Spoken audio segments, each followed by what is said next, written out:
Tushda baliq yutib yuborganini ko'rish.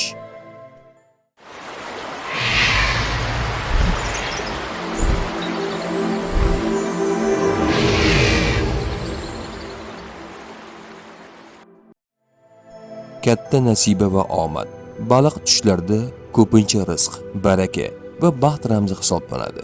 Agar siz baliqni yutib yuborsangiz, bu kutilmagan daromad yoki katta imkoniyat qo'lingizga tushishini anglatishi mumkin.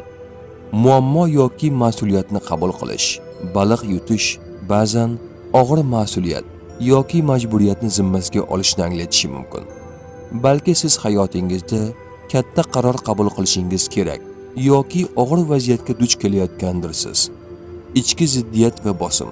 Agar tushda baliq yutish noqulaylik tug'dirsa yoki bo'g'ilish hissi paydo bo'lsa, bu ichki siqilish, tashvish yoki bosim his qilayotganingizni bildirishi mumkin.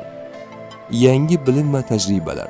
Baliq suv bilan bog'liq bo'lgani uchun uni yutish yangi bilimlar, ruhiy o'sish, siz yangi narsalarni o'rganish yoki o'zingizni o'zgartirish jarayonida bo'lishingiz mumkin. Agar tush noxush kechgan bo'lsa, bu sizga hayotingizda ehtiyotkor bo'lish, yomon niyatli odamlar yoki noto'g'ri qarorlar haqida ogohlantirish bo'lish mumkin. Tush ta'biri bashorat emas, barcha narsani bilguvchi yagona zot Allohdir. Ko'rgan tushlaringiz ta'birini bilmoqchimisiz? Unda kanalimizga obuna bo'ling.